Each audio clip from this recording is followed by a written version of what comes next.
Amado Padre, Señor y Dios Todopoderoso, te agradecemos tus bondades, Señor, hacia con nosotros. Gracias por darnos el privilegio, Señor, de venir a adorarte, a exaltar tu nombre, Señor. Reconocemos ser pecadores, Señor, e insensatos. Un sinnúmero de ocasiones, amado Señor, hacemos lo malo aún sabiendo qué es lo que tenemos que hacer. Buscamos, Señor, con afán e insistencia tantas cosas, Señor amado, y nunca lo hacemos así, Señor, todo el tiempo para ti. Nuestra condición, Señor, es terrible delante de un Dios triplemente santo, pero tú tienes misericordia de nosotros, Señor. Por los méritos de tu precioso Hijo, Señor, es que somos aceptados en Él. Hoy venimos delante de ti clamando por ayuda, pues queremos adorarte cabalmente, Señor. Deseamos, Señor amado, presentarnos delante de ti, Señor, en adoración fiel, despojados de todo peso y de pecado que nos asedia, Señor, y pensando en ti, Señor, en tu nombre, glorioso nombre, en tu obra, Señor, en lo que nos has dado a través de Cristo, Señor. Señor, te adoramos y te amamos porque tú has obrado en nuestros corazones. Te pedimos perdón, Señor, por nuestros pecados. Te pedimos nos ayudes, amado Señor, hoy. Y así, Señor amado, sea con el resto de la iglesia en el mundo. Gózate, Señor. Aquí está tu iglesia, Señor, después de 2000 años, sostenida por tu gracia y tu misericordia, esperando a que tú vengas, mi Dios bendito. Te pedimos, amado Señor, ayuda para mantenernos alertas ante las acechanzas del maligno, que seguramente obrará para que no te adoremos. Manténnos, Señor amado, fieles a tu palabra, sobre todo al predicador. Y a los que escuchan, Señor, dales anhelo por recibir tu consejo. Llévanos al arrepentimiento, Señor, y a la fe en Cristo Jesús. Mi Dios, tenemos en los próximos días nuestro congreso. Hermanos han de viajar desde muy lejos. Te pedimos por todos ellos, te pedimos para que ellos puedan estar con bien, llegar con bien, Señor. Te pedimos, amado Señor, que nos mantengas sanos y enfocados en lo que ha de acontecer en este día, Señor. Gracias, Señor, por tu amor. Gracias por tu bondad. Gracias, Señor, por tu misericordia. Señor, tenemos entre nosotros hermanos que están padeciendo en su cuerpo, por los cuales te pedimos. Obra y ayúdales, bendíceles. Continúa, Señor, mostrándote a ellos como aquel que los sostiene y está día con día, Señor, con ellos. Ayuda a los varones, a los hombres, a los que somos cabezas de familia, a conducirnos en el temor, discipular a nuestra esposa, a nuestros hijos, Señor, para siempre guiarlos a ti. Ayuda a nuestras esposas también a cumplir, Señor, con su ministerio como ayudas idóneas. Te pedimos también por nuestros pequeños hijos y jóvenes, sobre todo, Señor, aquellos que aún no son salvos. Queremos ir al cielo juntos, Señor. Ten misericordia, Señor. En el nombre de Jesús. Amén y amén. Tomen asiento, amados. Saluda a tu vecino de silla. Ten un breve tiempo para saludarle. Pregúntale si ya es salvo. Pregúntale por qué. Gracias a Dios por los que vienen por primera vez. Bienvenidos, hermanos. Esperemos poder servirles. Tenemos nuestro congreso en puerta. ¿Sí saben o no? De este fin de semana entrante al otro estamos ya en el congreso. Los hermanos están felices de viajar hasta acá. Están listos, estemos orando. Recuerden que nuestra próxima reunión del Día del Señor es domingo en la tarde. 4 de la tarde es la hora de llegada, hermanos, para que estén alertas. Recuerden que no es en la mañana. Si alguien falta hoy y no ve el culto, pues tendremos que orar por él para que resista desde las 9 de la mañana aquí hasta la hora que lleguemos. Eso le pasa por no venir. ¿Cómo se encuentran, amados hermanos? Estamos avanzando en el Evangelio según San Lucas, estamos en el capítulo 2. Nuestro hermano Tony hoy nos leía una porción importante para entrar en contexto en el capítulo 2. Y vamos a dar lectura, hermanos, al versículo 6 y 7. Y de ahí en adelante partiremos. Hoy solamente meditaremos en estos dos textos, aunque tendremos que abordar muchos otros textos en la Biblia para nuestra edificación. Así que tendrán dos opciones: escribir con prontitud o volver a escuchar el sermón, que eso me encantaría, para que tome nota de lo que no alcancen a notar ahora. Hoy, hermanos, veremos cosas maravillosas a lo largo de la Escritura. Sobre todo, hermanos, recuerden que cuando hablamos de algo glorioso, maravilloso, tiene que tratar con Cristo. El Señor es el centro de la Escritura. Todo señala a Él. Así que eso haremos hoy, hermanos.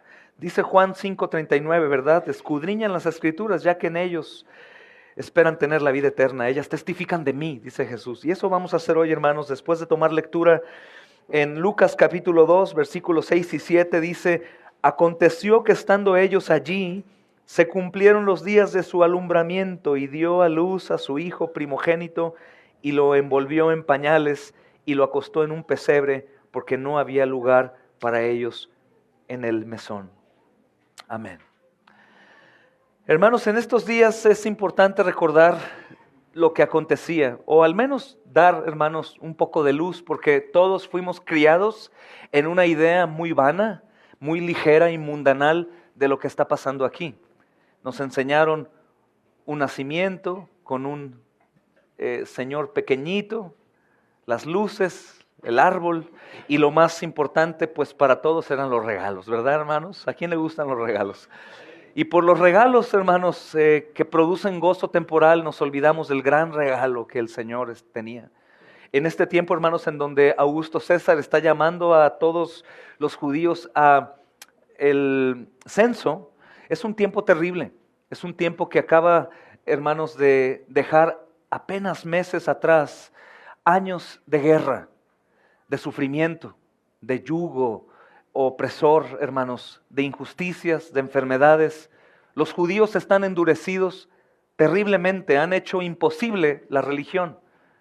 Todos aquellos, hermanos, que han esperado durante siglos al Mesías están desesperados, sin fuerza, están cansados, están enfermos. Hay multitudes de personas que anhelan el rescate a sus vidas. La mayoría de ellos, hermanos, atribuyen su opresión al yugo romano. Ellos creen que el Mesías será un gran soldado, un capitán de un ejército temible que va a derrocar por completo el imperio romano. Y ellos esperan esa libertad, creyendo que su libertad verdadera viene por ese rescate militar. Ellos, como nosotros, hermanos, están equivocados. Nosotros en ocasiones también creemos que la multitud de problemas que tenemos y que nos asedian, los afanes, las angustias, la economía, la salud, la familia, una vez que eso se solucione, todo lo demás está resuelto, y es un error. Está comprobado que Dios en su misericordia nos ha dado salud, dinero, familia, y ni aún así encontramos gozo en esas cosas. Realmente, hermanos, el error de estos hombres no es muy diferente al nuestro, pero el terror en el que ellos vivían era terrible, porque estaban, hermanos, subyugados por las fuerzas políticas gubernamentales del Imperio Romano, y también, mis amados, ellos estaban subyugados por los religiosos. Aquellos de los cuales ellos esperaban ayuda y guía para Dios, los trataban con desprecio. Según ellos, hermanos, eran solamente dignos este equipo religioso de las cosas del Señor, el resto no. Así que quiero que imaginen, hermanos, por favor, un tiempo terrible que esas personas estaban experimentando para tomar agua, para poder bañarse, para poder ser sanados, para poder, hermanos, tener un lugar en donde tener a un bebé. Los que venían de Nazaret aún peor, porque Nazaret era un lugar de desprecio, como estudiábamos algunos cultos atrás, algunos sermones que ya escuchamos. Así que para José y María el momento es espantoso.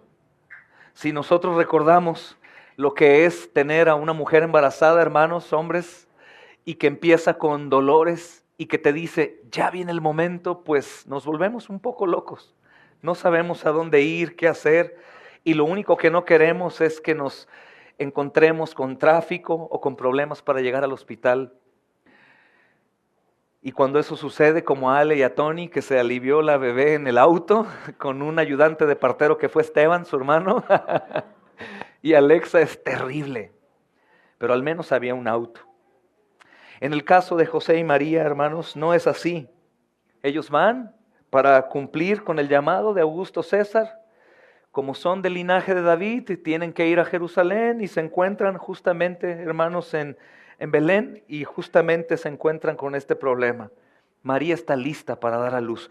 Hablo todo esto porque si se dan cuenta, Lucas es un tanto frío en su expresión. Si bien es inspirado por el Espíritu Santo cada acontecimiento que hay aquí, también el Espíritu Santo permite que en base al hombre se escriban las cosas. Lucas es un científico. Escuchamos a médicos que de pronto le dicen a algún paciente, acabamos de ver los estudios de sus análisis y temo decirle que tiene cáncer. Son fríos, son poco expresivos. Yo he estado sirviendo en hospitales y me he encontrado donde una persona muere y los médicos están cubriendo el cuerpo y están hablando de fútbol. Probablemente, hermanos, es el caso de Lucas. Él es un hombre de ciencia, está enfocado en mostrar meticulosamente que todos los acontecimientos narrados en la Escritura son reales. Y él es un tanto frío en las cosas que están sucediendo. Para él el parto de una mujer es algo normal. Mas conforme vaya avanzando en su historia, veremos que irá intensificando su pasión también por narrar las cosas del Señor. Al momento, en este capítulo 2, que es el comienzo de la carta, podríamos decir, Lucas, ¿y por qué platicas esas cosas de manera tan tranquila? Solamente leemos que aconteció estando ellos ahí, que se cumplieran los días de su alumbramiento, y pasa a la siguiente página. Es algo extraño, hermanos, porque durante toda la historia todos los hombres están esperando que llegue ese momento, y Lucas dice, se cumplió el día para que el bebé nazca. ¿Por qué? ¿Por qué es tan poco expresivo? Es por eso, hermanos, que tenemos que ir a la Escritura, a un sinnúmero de detalles maravillosos que van a fortalecer, hermanos, nuestra fe. Porque hay profecías en gran manera que hablan acerca de ese día, que Lucas, si bien, hermanos, es inspirado por el Espíritu Santo, es un poco frío para expresar eso, las Escrituras no. Por eso quiero hoy, hermanos, con todos ustedes recordarles profecías en el Antiguo Testamento que hablan acerca de ese día. Lo que para nosotros, al tomar lectura del Evangelio según San Lucas, es muy pronto para leer. Aconteció, estando ellos ahí, se cumplieron los días de su alumbramiento. Hay toda una historia detrás, hermanos, y una espera incansable, y mucha esclavitud y dolor, y mucha necesidad del Mesías desde siglos y siglos y siglos atrás, que señalan ese día. Ese día, hermanos, la tierra misma va a ser completamente impactada como el universo. Ese día es el día del Señor tan esperado. En ese día las cosas cambiarán por completo. La libertad verdadera viene a los hombres, el rescate y la salvación, el quitar el yugo de los hombros de las personas, cambiar corazones, llevarlos de muerte a vida. Hermanos, ese día es el día maravilloso de Jehová. Entonces, hermanos, ¿qué dice la Escritura acerca de este acontecimiento que estamos estudiando en Lucas? Si vamos desde el Génesis, en Génesis capítulo 3, versículo 15, lo siento mucho, no podré citar todas las citas y leer todas las citas, solamente algunas, aunque sí las mencionaré para que puedas anotar ellas y después estudies, porque tenemos que avanzar en nuestros 2 versículos que con el favor de Dios hoy podríamos comprender.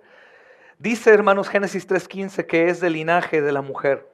Esto es increíble porque dice que saldrá la victoria contra la serpiente. Enemistad pondré entre ti y la mujer, entre ti y el linaje de ella. Él te pisará la cabeza, mientras tú herirás el calcañar. Es el protoevangelium, es la noticia del evangelio en el Génesis, que realmente en su contexto anuncia la victoria que tendrá el Hijo de Dios sobre el diablo. En este momento se está cumpliendo esa profecía. ¿Por qué? Si aún el Hijo está como un bebé, ¿por qué podríamos decir que se cumple? Porque sabemos que cuando el Hijo nace, el Hijo sabe lo que ha de hacer y sabe que va a morir. Justamente tenemos que ir a las profecías, hermanos, para recordar que María y Elizabeth y Zacarías y José y el mismo Señor Jesús, mientras vaya creciendo en entendimiento, saben lo que ha de acontecer. ¿Por qué?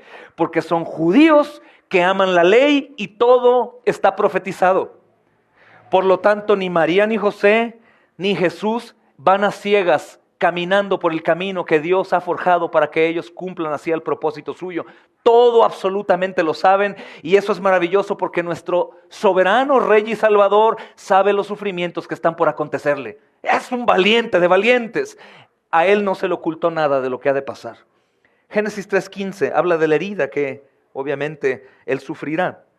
También dice, hermanos, que será descendiente de Abraham, Isaac y Jacob. Génesis 12. Números 24, Génesis 49, segundo de Samuel, capítulo 7. También nos habla, hermanos, el profeta Daniel con respecto a su misión. Algunos toman estas porciones del libro de Daniel como algo que aún no acontece, pero nosotros, al menos nuestra congregación en su mayoría, creemos que es algo que se profetizó y se cumplió en la misión del Señor. Daniel 9:24. 70 semanas están fijadas sobre tu pueblo y tu ciudad santa para poner fin a la rebeldía, para sellar los pecados, para expiar la culpa, para instaurar justicia eterna, para sellar visión y profecía, para ungir el santo de los santos. Amén. Cuando el Señor viene a hacer eso. No es necesario que haga otra cosa más, lo único que falta es que venga, hermanos. Cuando Él nació, Él vino a establecer su reino, ese reino que no tendrá fin. Él vino a libertar a los cautivos, hermanos, como veremos a continuación. También dice, hermanos, Isaías capítulo 7, versículo 14, acerca de la madre, sería una virgen.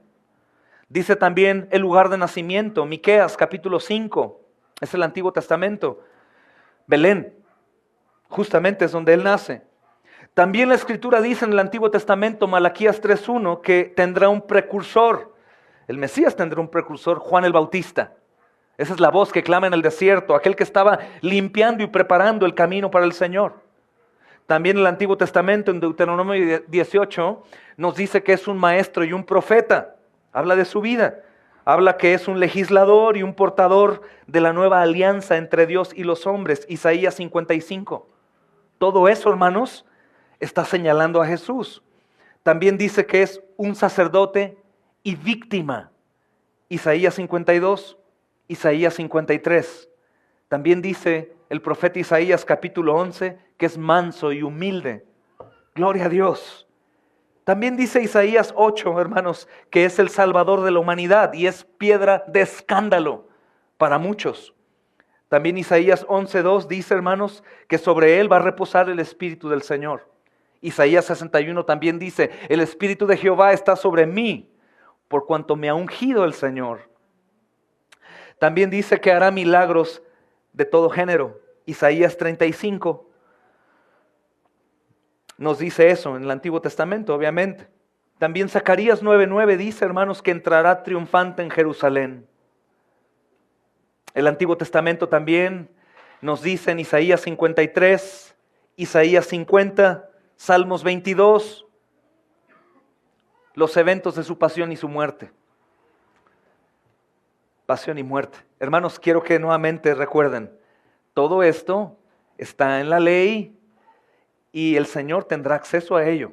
Su madre tiene acceso a ello, su padre terrenal o su padrastro, como quieras llamarlo, tiene acceso a ello. Todo esto señala al Señor, no únicamente su vida como el Mesías, sino todo su ministerio, hermanos, que cumple a lo largo de su vida. También, hermanos, el Antiguo Testamento en el Salmo 41, en Zacarías 11, que es un texto impresionante, nos habla acerca de su traición y la manera en cómo es traicionado. Si ustedes, hermanos, van a Zacarías 11, 12 al 13, escucha lo que dice. Y les dije, si les parece bien, denme mi paga, y si no, déjenla. Y pesaron como mi salario 30 monedas de plata. Entonces el Señor me dijo, arrójalo al alfarero. Ese magnífico precio con que me valoraron, dice el Señor. Tomé pues las 30 monedas de plata y las arrojé al alfarero en la casa del Señor. Es su traición y su venta.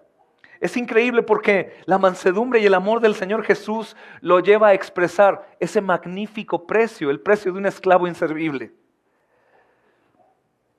También Isaías 50 dice que es flagellado y escupido en el rostro. Salmos 22, sus manos son taladradas y su costado también. Salmo 69, le darán hiel como bebida, hermanos, amargura. También dice el Salmo 22, 8, que será burlado. El Salmo 22 dice, todos los que me ven se mofan, tuercen los labios, menean la cabeza. Zacarías 12, 10, hermanos, dice que lo van a crucificar. Salmos 15 dice que su cuerpo no estará sujeto a corrupción. Isaías 53, 9, tendrá un sepulcro glorioso. Salmo 109, su victoria se sentará a la derecha de Dios. También están las profecías de su reino, hermanos. Daniel 9, 24 al 27 dice, preanunciará el principio de una nueva alianza entre Dios y el hombre. Miqueas 4:2 comienza en Jerusalén. Él va a representar la victoria del monoteísmo. Mono es uno, teísmo Dios, un solo Dios, hermanos. Zacarías 13:2, Isaías 2, Miqueas 4. Su reino será universal. Isaías 11, Malaquías 1. Con sacerdotes y maestros por todo el mundo, Él será reconocido. Isaías 66, Jeremías 3. Y tendrá un sacrificio universal. Malaquías 1:11. Al final manifestará su victoria sobre los enemigos. Decimos el final de finales. Va a manifestar su victoria sobre los enemigos. Salmo 2, Isaías 54, Daniel 2, hermanos. Esto es glorioso. Así que si ustedes recuerdan nuevamente, dice el versículo 6 de Lucas 2, y aconteció que estando ellos ahí se cumplieron los días. Se cumplieron los días. Podríamos decir, sí, los 9 meses llegan a su culminación. Hermanos, los días que el Señor tenía preparados para manifestar su gloria a los hombres. Es impresionante. No es únicamente el alumbramiento de un niño, sino es el nacimiento de Dios. Dios en un pesebre. Dios encarnado, el rescatador, hermanos, de la humanidad. El Salvador del mundo, el Señor. Dice, hermanos, el Antiguo Testamento, tantas cosas del Señor y tantas cosas ahora en el Nuevo Testamento o en nuestro tiempo, hermanos, se cumplieron y se vieron, por supuesto, delante de nuestros ojos. Dice el Antiguo Testamento que saldría de Israel, salió de Israel. Dice que sería descendiente de Abraham, Isaac y Jacob. Leíamos hace un rato o les mencionaba textos. Dice también que él nacería de la familia de David, lo hizo. Dice también la Escritura que Él sería la luz del mundo, hasta el fin del mundo. Dice la Escritura que sería el Redentor, es el Redentor, que sería el Salvador, que sería el Mesías, que sería el Rey de Reyes, que sería el Rey de Israel, el Señor de Señores, el Príncipe de Paz, el Hijo de Dios, el Dios fuerte, el Profeta de profetas, bendición para todas las naciones. Dice la Escritura también que Él vendría a servir, no a ser servido. Dice que vendría a cargar los pecados de la humanidad. Dice que Él se haría pecado por nosotros. Dice que Él salvaría al mundo. Que Él sería el Salvador del mundo, hermanos. En Daniel 9:25 también se nos da el tiempo de su venida, que fue específico. Como te decía, que nació en Belén, que nacería de una virgen, que el Mesías sería Dios manifestado en carne. ¿Y cuántas otras cosas nos narra la Escritura con respecto a ese día? Desde el asesinato de los niños por Herodes, que tendría a pecadores como discípulos, que sus discípulos lo seguirían y tendrían que morir. Todo eso, mis amados hermanos, se encuentra en el Antiguo Testamento, dando testimonio de la veracidad de su ministerio. Y cuando pienso en esto, mis amados hermanos, justamente pienso en nosotros. en toda la humanidad. En el contexto donde Lucas está pensando, obviamente, hermanos, es en un mundo lleno de sufrimiento, de guerra, de injusticia, de yugo, de esclavitud, de dolor, de enfermedad, de insalubridad. Las personas no querían seguir más a Dios porque era tan difícil seguirlo. Las tradiciones de los ancianos eran, hermanos, imposibles de obedecer. Ellos hicieron el Talmud, su Mishnah, su tradición de más mandamientos sumados a la ley de Dios que es perfecta, así que la gente no sabía qué hacer. Ellos se gozaban con morir. Hermanos, hoy en día probablemente no vemos así las cosas porque en su misericordia Dios ha permitido que aún los impíos disfruten y gocen de tantas cosas en este mundo. Pero en ese mundo, hermanos, no podían gozar igual que nosotros. Los hombres hoy en día pueden disfrutar de su vida sin Dios, hacer lo que bien les place, viajar, cantar, embriagarse, drogarse, fornicar y disfrutar del pecado. En este mundo, hermanos, del que Lucas está hablando, no. Las autoridades romanas tenían un control terrible sobre ellos. La insalubridad y las enfermedades eran terribles. Era un caso generalizado por un imperio romano que intentaba gobernar justamente el mundo. Así que era tanto el sufrimiento que las personas esperaban solamente el rescate de las cosas de este mundo, pero no alcanzaban a dimensionar que había un rescate mucho mayor. Hermanos, probablemente entre nosotros hoy en día habrá quienes estén esperando este tipo de rescate en el mundo, en esta tierra, por las cosas que están enfrentando hoy. Y si bien, mis amados hermanos, no es malo esperar este rescate, porque el Señor aún lo hizo. Ustedes recuerdan, hermanos, cómo Él calmó la tormenta. El calmar la tormenta no significaba salvar sus almas y sus cuerpos de la condenación eterna. Era una tribulación que estaban enfrentando ellos y el Señor la calmó. El Señor la calmó. Ustedes escucharon también cómo el Señor sanó enfermos, libertó a los endemoniados, perdonó, hermanos, a aquellos que estaban señalados como malditos, levantó muertos. Y eso es maravilloso. Pero dentro de todas esas personas que recibieron misericordia de Dios, no todos fueron al cielo. Y podríamos seguir, hermanos, buscando del Señor tantas cosas para esta tierra. Y una vez que el Señor nos las da, o bien cuando no nos las da, llegar a la frustración, porque el Señor no ha hecho la tarea que nosotros esperamos que haga. Vivimos subyugados como si en realidad este alumbramiento no se hubiera llevado a cabo hace 2000 años. Cuando el Señor trajo la absoluta libertad, hermanos, la verdadera libertad, la oportunidad de ser restaurados, reconciliados con Dios, adoptados por Dios y vivir en la gloria eterna. Hermanos, sé que hay algunos que llegaron a Cristo justamente por sus necesidades temporales, que no llegaron a Cristo por su necesidad eterna, que buscaron al Señor por sus congojas, tribulaciones, economía, soledad, enfermedades, y no por salvación de sus almas. Así que toda su vida ven a este Salvador como el pueblo cansado judío esperaba al Salvador, solamente un libertador de los yugos temporales. Y no tenían en su mente la expectativa profética, el por qué los profetas pusieron sus vidas como un sacrificio por aquel que anunciaban, del cual no conocieron físicamente nunca nada, hermanos. Olvidaron la intensidad del anuncio, olvidaron, hermanos, el ministerio de los profetas, olvidaron que el nacimiento del Mesías no únicamente era para solucionar sus problemas temporales, sino sus problemas eternos y lo mejor de todo, sus problemas con Dios. Porque el problema de todos es el problema que tienen con Dios. Así que el día del alumbramiento llegó, hermanos.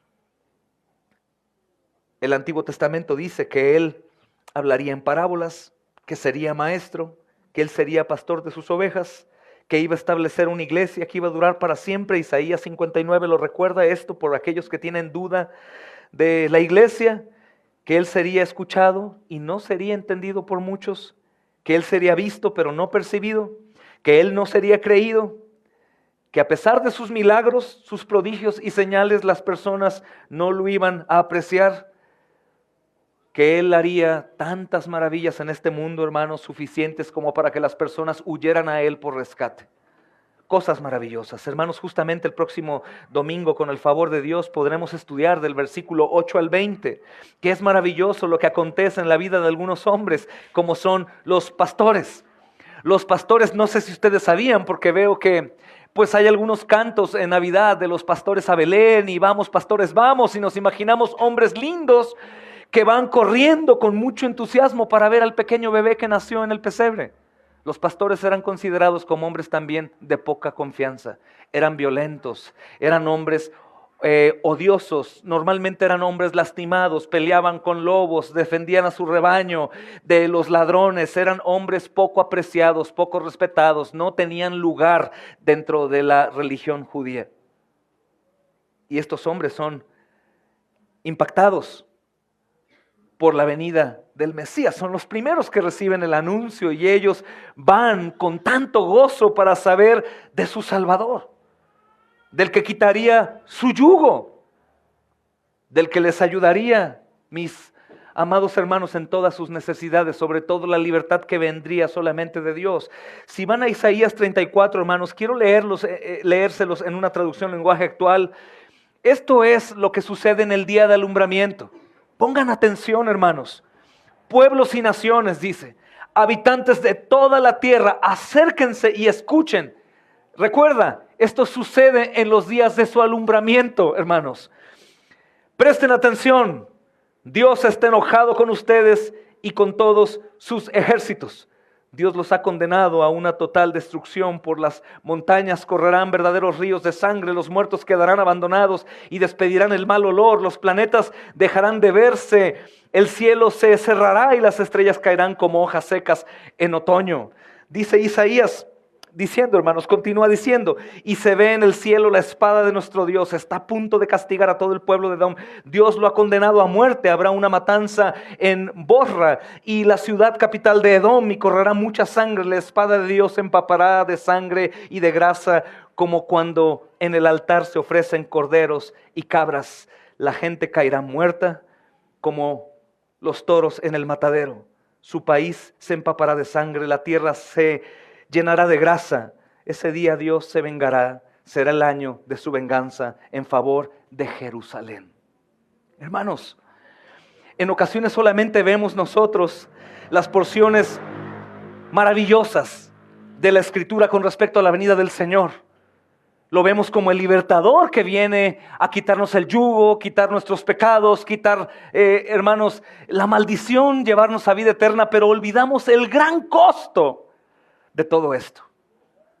La libertad no vendrá sin la esclavitud de otro. Hermanos, la vida eterna no vendrá sin la muerte de otro. El perdón no vendrá sin sacrificio. Y el problema es con Dios, así que es el mismo Hijo de Dios quien tiene que solucionarlo. El pueblo judío en este entonces sabía cabalmente, mis amados hermanos, todo absolutamente lo que estaba por suceder cuando el Mesías viniera. Así que cuando Él viene, no únicamente van y disfrutan del nacimiento del Señor, porque Él vendrá a hacerles un favor, sino que los que entienden la condición en la que se encuentran saben también el altísimo costo que Él pagará. Cuando ellos se postran delante del Señor, no se postran únicamente porque Él les da el rescate, sino se postran también por el costo del rescate. Su vida como sacrificio, toda la ira de Dios sobre Él.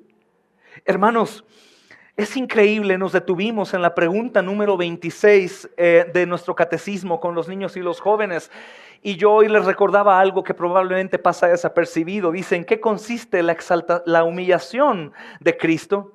Y escucha, la humillación de Cristo consistió en haber nacido, en hacerlo en condición humilde, en estar bajo la ley, pasar por los sufrimientos de esta vida y por la ira de Dios. Hermanos, toda la espada de la ira de Dios, todo el castigo, todo el aborrecimiento que Dios tenía por los pecadores, cae sobre su Hijo. Cuando llegaron los días de su alumbramiento, no únicamente es el gozo de que el Mesías viene, sino también el sufrimiento de aquellos que saben lo que el Mesías hará, lo que Él será capaz de hacer. Hermanos, el gozo de nuestra salvación también incluye el quebrantamiento por el costo de nuestra salvación. El gozo de nuestra salvación también debe incluir el quebrantamiento de nuestro corazón, hermanos. Justamente el abuso de la gracia viene cuando solamente celebro la libertad, pero no cuando recuerdo el costo de mi libertad. María sí sabe, es una judía comprometida y sabe lo que su hijo llegará a ser. María tiene un sano entendimiento de lo que los profetas anuncian. María, mis amados hermanos, justamente sabe, como le dirá Simeón después, que una espada va a atravesar su alma. El costo de la salvación es impresionante. No únicamente, mis amados hermanos, la venida de Cristo da gozo porque llegó el refresque a nuestras almas, sino ha llegado el sacerdote que será ofrecido como un cordero. Isaías lo narra con tanta precisión que creo que cuando Isaías, hermanos, está hablando esto, está siendo también juntamente quebrantado con sus palabras inspiradas por el Espíritu Santo. Angustiado él y afligido, no abrió su boca y como un cordero fue llevado al matadero, enmudeció y no habló delante de sus trasquiladores. No sé cuántas veces ustedes, hermanos, han podido detenerse y estar escuchando esas palabras, y no solamente escuchándolas, sino también recordando que eso mismo Jesús hizo para libertarnos. Despreciado y desechado entre los hombres, varón de dolores, experimentado en quebranto, y como que escondemos de él el rostro y no lo estimamos. Ciertamente, Él llevó nuestras enfermedades, sufrió nuestros dolores. Nosotros lo tuvimos por azotado, pero fue herido por Dios y abatido. Esa palabra abatido es fulminado, fulminado. Hermanos, el nacimiento del Señor, que es una gran bendición, hermanos, para la vida de María, también es un motivo terrible de dolor. De dolor profundo, en lo más profundo de su ser, porque lo que estaba haciendo fiesta en el pueblo judío era porque imaginaban que este hombre sería invencible y llegaría a libertarlos del yugo de Roma y serían felices para siempre. Aún dentro de sus discípulos veremos que dos cercanos le dicen: queremos estar en tu reino junto a ti, sin entender el precio. Todo lo relacionaban con lo temporal, por lo tanto no pensaban en las aflicciones del Cristo. No sé, hermanos, cómo esté su entendimiento con respecto al nacimiento del Señor. No sé lo que produce la noticia de que Cristo ha nacido en tu vida. No sé lo que es para ti al Señor, hermanos, anunciado en un pesebre, naciendo. ¿Por qué? ¿Para qué humillarse? ¿Para qué someterse a la ley? ¿Para qué someterse voluntariamente a la ira de Dios? Por ti, para ti. Probablemente, hermanos, hombres como estos pastores despreciados, hombres malos, hombres marcados, hermanos, como personas poco confiables, que conocían las Escrituras, que las figuras angelicales se aparecerán y les dirán que ha venido el Salvador. Ellos corrieron con gozo y se postraron delante de ese bebé que era su Mesías, entendiendo perfectamente lo que él venía a hacer. ¿Saben qué me mueve a adorar al Señor y ser quebrantado? Justamente eso, mis amados hermanos. Despreciados, pecadores, oscuros en nuestros pensamientos y nuestras acciones, temerosos, afanosos, buscadores de deleites, insaciables al momento de pecar, iracundos, vanagloriosos, celosos, obstinados, rebeldes, insubordinados ¿Y cuántos otros adjetivos calificativos nos pueden acomodar a todos nosotros, mis amados hermanos, de tal manera que sabemos que ninguno podía huir de esa condición? Y este Salvador, mis amados, que viene de lo alto con el propósito de salvar a la humanidad y de traernos libertad, es maravilloso, hermanos. Aconteció que estando ellos ahí, se cumplieron los días de su alumbramiento y dio a luz a su hijo primogénito y lo envolvió en pañales y lo acostó en un pesebre porque no había lugar para ellos en el mesón. Es este mismo Señor del cielo que tiene ángeles postrados ante Él, seres poderosísimos, hermanos, que día con día cantan: Santo, Santo, Santo, eres tú, Dios de los ejércitos. Hermanos, son estos mismos seres celestiales que darán ovación al Señor a su regreso después de continuar su obra, que nunca han disfrutado de gracia y de misericordia porque no han pecado, que reconocen a su Señor. Es la misma creación que se turba a su presencia, la misma tierra que tiembla. ¿Y qué hay de nosotros, los pecadores, que somos el objeto de su amor? Hermanos, yo pensaba en todas estas profecías que vienen en el Antiguo Testamento como un puente para que nosotros agradezcamos cada vez más al Señor y la obra que Él llevó a cabo. La Escritura ya anunciaba, la Escritura lo señalaba y la Escritura ya existía cuando el Señor viene a vivir en esta tierra. Es maravilloso, hermanos, porque cuando hablamos del Evangelio en nuestras vidas, mis amados hermanos, no podemos echar en poco aprecio que el Señor del Evangelio sabía lo que hacía, que cabalmente con reloj estaba cumpliendo minuto a minuto, hora tras hora, día tras día, semana a semana, todo lo que de Él estaba escrito. Y que no se retractó. Y que caminó confiado. Aunque el dolor, hermanos, de lo que estaba por venir a su vida era insoportable. Hermanos, el mismo Señor Jesús en el Antiguo Testamento está mencionado como todas las puertas, todos los rescates, todas las obras de misericordia, todas las ayudas que Dios dio a su pueblo. Siempre que pensamos en un rescate del pueblo de Israel, piensa desde el arca, piensa el mar abierto, piensa la columna de humo, la columna de fuego, piensa en todas las ocasiones en donde su pueblo fue rescatado. Piensa en el maná que tuvieron durante tanto tiempo, piensa en la tierra prometida. Eso solamente es una sombra de lo que había de venir. Cuando llegan los días de su alumbramiento, hermanos, y que el Señor Jesús nace, nos dice a ti y a mí: ha llegado el día de tu rescate, el día de tu libertad, el día de tu salvación, el día en donde tú puedes dejar todas tus cargas, todos tus problemas, todos tus afanes, todos tus dolores, todos tus pecados, todo tu pasado y gozar de verdadera libertad.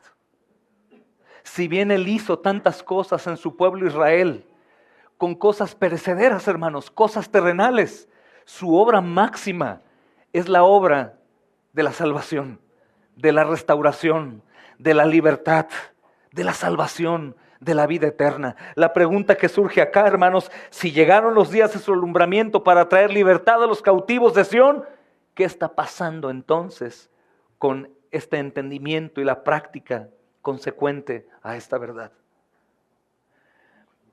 Una profecía que mencionaba hace un momento, hermanos, es Isaías 61.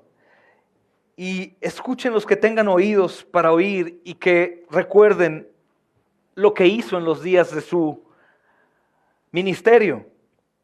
El Espíritu del Señor está sobre mí, porque me ungió el Señor, me ha enviado. Recuerda, llegó el día de su alumbramiento, el enviado.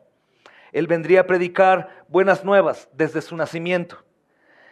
¿A quién? a los abatidos, a vendar las heridas de los quebrantados de corazón, a publicar la libertad a los cautivos. Hermanos, por favor, ¿cuántas malas noticias te atribulan o te oprimen? Él vino a anunciar las buenas nuevas, la libertad, el gozo, el deleite de saber que estamos en buena relación con Dios. ¿Cuántas heridas tienes en tu corazón a causa de otros? A causa de tu pasado, a causa de tus pecados, por recuerdos o malas experiencias, malas relaciones, por tu pecado. Él vino justamente a vendar esas heridas, a sanar esas heridas, a sanar tu corazón. Platicaba con alguien que me decía, estoy bien con el Señor, pero sigo orando para que Él me ayude en esta área que no he podido restaurar, de un dolor tan profundo en mi corazón. Y le decía, entonces no estás bien con el Señor. Porque ese tipo de incredulidades o expresiones de incredulidad, hermanos, no únicamente son objeto de lástima de la persona, sino que son una ofensa directa al ministerio del Señor Jesucristo, porque cuando Él vino y nació, Él ya cumplió la obra. No está por cumplirla. Cuando Él nació, ya cumplió la obra. Cuando llegó el día de su alumbramiento, llegó el día del Señor y Cristo no tendría fallas, Él terminaría su obra. Por eso, hermanos, los ángeles y los pastores y su madre y su padre y el resto cercanos celebraron su salvación aun cuando Él era un bebé.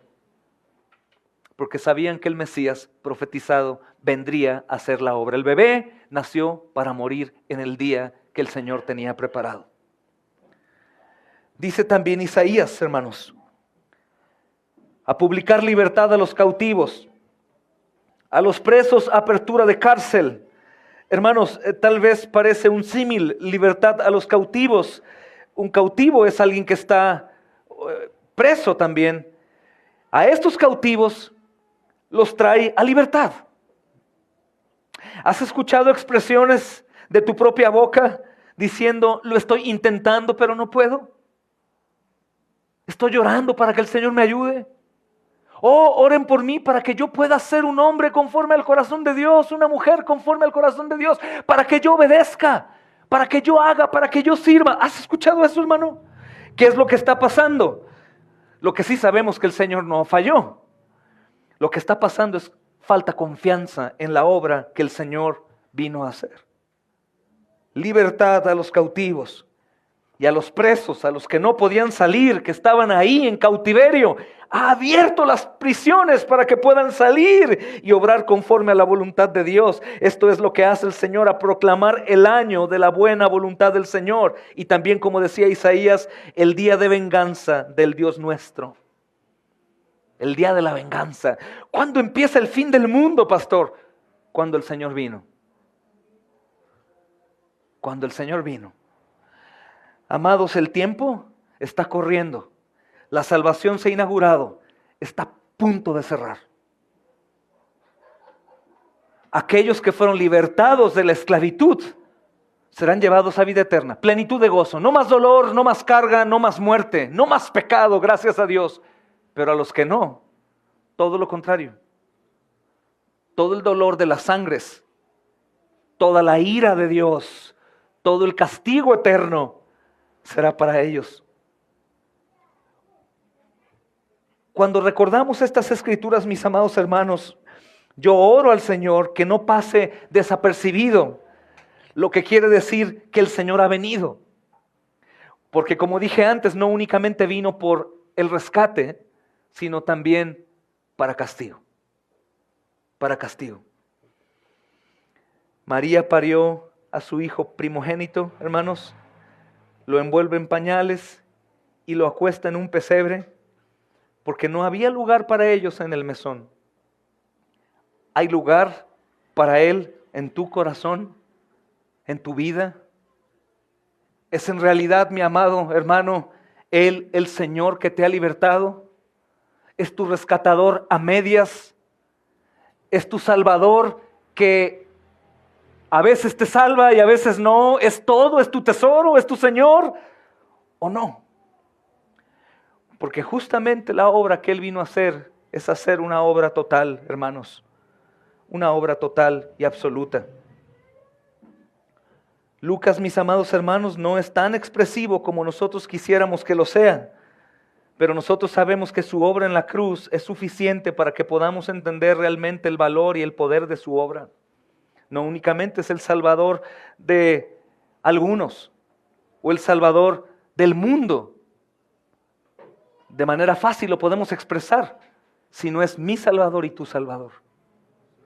Tu libertador, tu Rey, tu Señor. El que te libra de angustias, de cargas. El que siempre está como una puerta en las tribulaciones.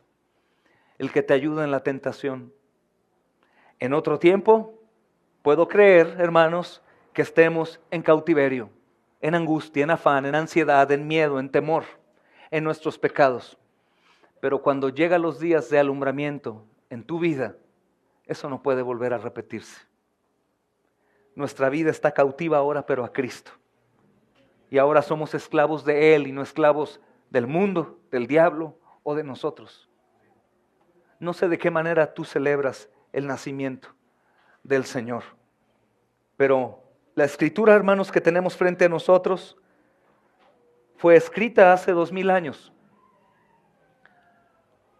Y no únicamente, hermanos, fue escrita para que aquellos contemporáneos de Lucas la disfrutaran, sino para que todas las generaciones, por todos los siglos, pudieran gozarse en esa verdad.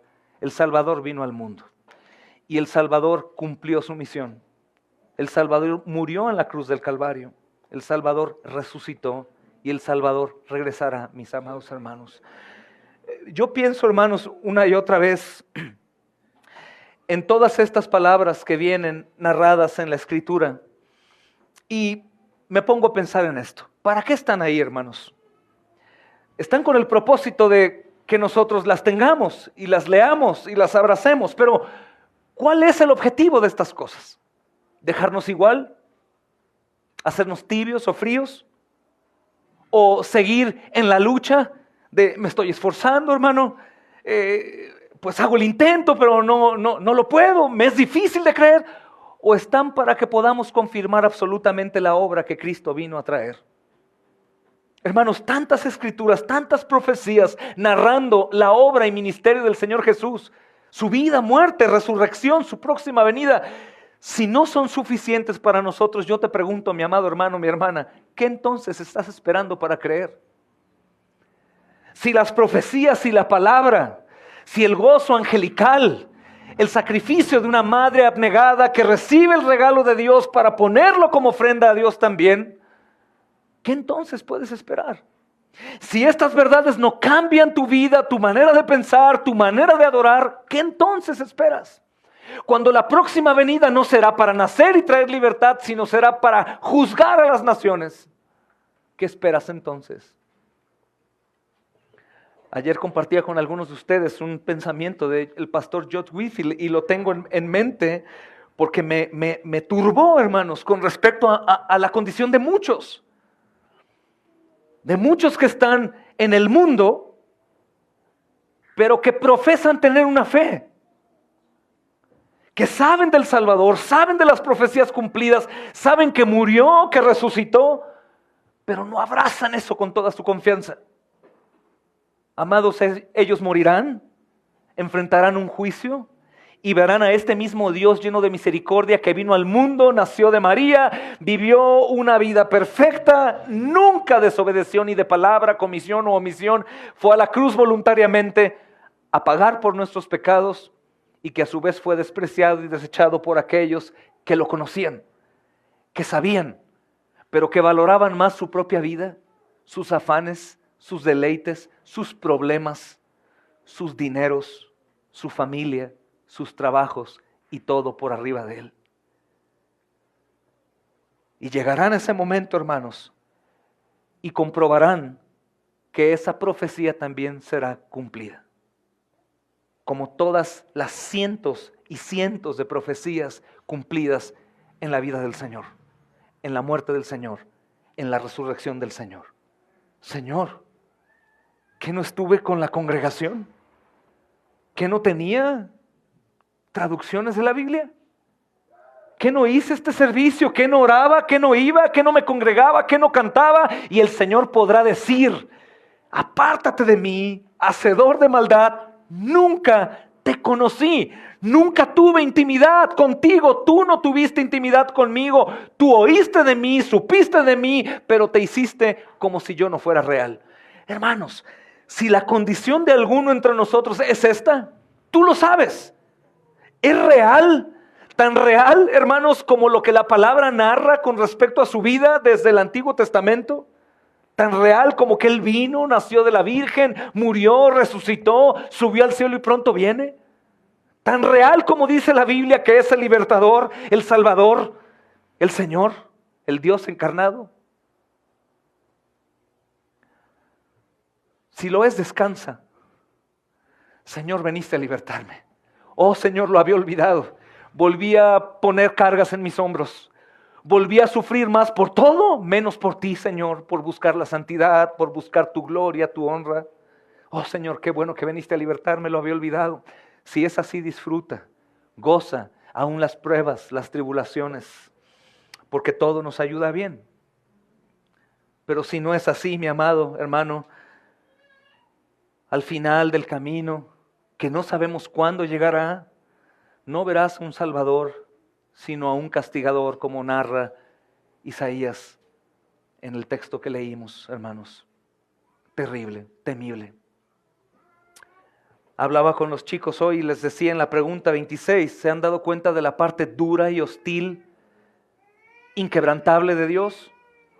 En esta pregunta dice, en las cosas que Él manifiesta su humillación, dice que recibirá el castigo de la cruz, la ira de Dios sobre Él. ¿Has pensado en eso una y otra vez? Que este mismo Dios que tiene misericordia de la humanidad, que a pesar de que la humanidad ha pecado contra Él, se hace hombre para poder pagar la deuda de los hombres que le han traicionado y se han rebelado. Pero también por otro lado, la figura de un Dios lleno de ira que fue capaz de pisar en el lagar a su propio hijo. Me preguntaban hace poco, ¿y qué es eso del lagar? Es el lugar en donde tienen las uvas y con sus pies las pisaban para sacar todo el jugo de la uva. ¿Tú te has puesto a pensar que el mismo Dios Todopoderoso pone a su hijo y lo pisa hasta dejarlo sin sangre? Hermanos, la libertad que Cristo viene a ofrecernos no es una libertad cualquiera. Y el pueblo justamente que esperaba en el cansancio que tenía, esperaba esa libertad mediocre. Esa libertad, hermanos, temporal. Esa libertad que claro es buena porque nadie quiere estar enfermo, solo, pobre, en vida miserable, desdichado. Pero esa libertad no se compara con la libertad que el Dios Todopoderoso ha venido a traer en la figura, en la persona de Cristo, hermanos. No cambies una libertad por la libertad. Jóvenes, no cambien la libertad que hoy tienen por la libertad que hay en Cristo. Hermanos que ya conocen y creen al Evangelio, no cambien la libertad que hay en el Señor por una libertad temporal que aún produce gozos temporales. Sino disfruten de la libertad que hay en Cristo Jesús, la libertad verdadera, hermanos. Las Escrituras dicen justamente que esta obra se llevó a cabo. Y yo recordaba otras escrituras, hermanos, acerca de estas cosas. Todos nosotros las sabemos, aún los religiosos incrédulos del cristianismo lo saben. Que Él sería abandonado, que sus amigos se irían. Isaías 63, que Él sería repudiado. Salmo 22, Isaías 53, Amós 5. Que Él sería odiado sin causa. Salmo 35, Salmo 69, Salmo 109, Isaías 49. Que Él sería rechazado por su propia gente, Isaías 49, Isaías 53, que sus enemigos serían los de su propia casa, Miqueas 7, que Él no abriría su boca a sus verdugos, Isaías 53, Salmo 38, que ellos le escupirían en la cara, Isaías 50, que Él sería humillado y ridiculizado, Isaías Isaías 50, Salmo 22, que Él sería golpeado y herido, Isaías 53, que sería escupido y azotado, Isaías 50, que Él sería golpeado en la cabeza, Miqueas 5, que su apariencia sería tan desfigurada que no iba a parecer hombre, Isaías 52, Miqueas 15, que sus manos y sus pies serían atravesados, Salmo 22, Zacarías 12, que sería crucificado con 2 ladrones, Isaías 53, que Él perdonaría a sus agresores, gloria a Dios, Isaías 53, que Él gritaría, tengo sed, Salmo 22, que a Él iban a dar vinagre en su agonía, Salmo 69, que los hombres iban a sortear su vestidura, Salmo 22, que Él sufriría intenso dolor y agonía en la cruz, Salmo 22, que Él sería burlado al ser colgado en la cruz, Salmo 22, que Él iba a ser observado y vigilado, Salmo 22, y que Él exclamaría, Dios mío, ¿por qué me has desamparado? Con palabras en su agonizante muerte, hermanos, las cuales fueron profetizadas antes de que Él naciera, Salmo 22. Él diría, en tus manos encomiendo mi espíritu, Salmo 31. Que ni un hueso de su cuerpo sería quebrantado, Salmo 34. Que Él moriría por nuestros pecados, Isaías 53. Que ellos correrían una piedra inmensa, Daniel 6. Que su acusador, su traidor, Judas, sería reemplazado, Salmo 69, 25, Salmo 109, 8. Que su cuerpo no vería corrupción, Salmo 16, Isaías 55. Que Él resucitaría de la muerte, Salmo 16, Salmo 49. Que Él resucitaría al tercer día, Jonás 1, 7. Oseas capítulo 6. Que Él no fallaría, Isaías 42, que Él iba a establecer su iglesia, Zacarías 6, que Él sería la piedra angular, Salmo 118, que habría un rebaño y un pastor, Isaías 40, que su palabra se iba a propagar a las naciones de la tierra, Miqueas 4, que Él ascendería a lo alto, Salmo 68, que Él ascendería al cielo, Isaías 9, que Él se sentaría a la derecha del Padre, Salmo 110, que cada rodilla se iba a doblar ante Él, Isaías 45, que Él juzgaría al mundo, Jeremías 33, que Él pondrá a sus enemigos por estrado